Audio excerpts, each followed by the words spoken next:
Collection அதுவும் வந்துட்டு ட்ரெண்டுக்கு ஏற்ற மாதிரி நம்ம மாற்றி பார்க்கலாமே அப்படி சொல்லிட்டு நிறைய பேர் ஒரு பார்ட் ஆஃப் வந்து பார்த்தீங்கன்னா நிறைய ஃபேன்சி சாரி லைக் பண்ணுறாங்க. ஒரு பார்ட் ஆஃப் பார்த்தீங்கன்னா linen fabric, ikat fabric, digital அந்த மாதிரி போய்க்கிறாங்க, டசர் அந்த மாதிரி கஸ்டமர்ஸ்க்காக நம்ம ரெண்டும் மாற்றி மாற்றி மிங்கிள் பண்ணி ஒவ்வொரு வீடியோலையும் காட்டுறோம்.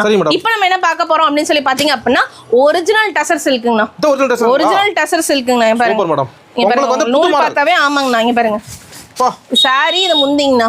சாரி ஃபுல்லாவே உங்களுக்கு இந்த மாதிரி வந்துருங்கண்ணா. ட்ரெண்டிங் மாடல்ண்ணா. பாருங்க சூப்பரா இருக்கும். வர்த்து பாத்தீங்கன்னா 300 ரூபா 400 ரூபா வர்த்து மாதிரி இருக்கும்ண்ணா. நீங்க கொடுக்குற ரேட் மேடம்?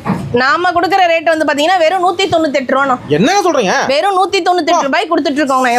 Challenge madam. ஆமாங்கண்ணா கண்டிப்பா. பாருங்க ஒவ்வொரு சாரியுமே எத்தனை சாரி எடுத்து போறனால எடுத்து போடலாங்கண்ணா. ஆமாங்கண்ணா கண்டிப்பா. இங்க பாருங்க எல்லாமே ஒரிஜினல் டசர்ண்ணா. எத்தனை கலர் எத்தனை பீஸ் வேணாலும் எடுக்கலாம். எல்லாருக்குமே இதெல்லாம் வந்து சிறந்த வாய்ப்புங்கண்ணா. கண்டிப்பா இதெல்லாம் நீங்க எங்க போனாலும் கிடைக்காது. இந்த வருஷம் பொங்கலே ஏடி எக்ஸாம். ஆமாங்கண்ணா கண்டிப்பா. இங்க பாருங்க இந்த மாதிரி கலெக்ஷன் நீங்க எங்கேயுமே பார்க்க முடியாது. ஈரோட்டை கலெக்ட் ஏடி தான். கண்டிப்பாங்கண்ணா. போனீங்கன்னா நல்ல ரேஞ்சுக்கு சேல் பண்ணலாம். மினிமம் பட்ஜெட் 5000 ரூபாய்க்கு எடுக்கணும்ண்ணா. கடை எங்க மேடம் இருக்கு? நம்ம எட்டெக்ஸ் எங்க இருக்குன்னு சொல்லி பாத்தீங்கன்னா ஈரோடு பிஎஸ் பார்க் பக்கத்துல பெரியமரியம் கோயிலுக்கு நேர் ஆப்போசிட்ல பாத்தீங்கன்னா எஸ்ஆர்எம் ஸ்ட்ரீட் இருக்குங்கண்ணா. அதை ஒட்டி ரோடு உள்ள வரும். உள்ள வந்தீங்கன்னா ஃபர்ஸ்ட் டெக்ஸ்டைல் ஷாப்பே நம்ம எட்டெக்ஸ் தாங்க. யாவரையும் நம்பி வரலாம். கண்டிப்பாங்க. நம்மகிட்ட 65 ரூபாயில இருந்தே புடவைங்க இருக்குங்கண்ணா. அதுக்கு மேல ஃபேன்சி சாரி எல்லாம் பாத்தீங்கன்னா 150 ரூபாயில இருந்து ஸ்டார்ட் ஆகுதுங்கன்னா 350 ரூபாய்க்குள்ள மட்டுமே பாத்தீங்கன்னா 20-30 ஃபேன்சி கலெக்ஷன் நம்மகிட்ட இருக்கு.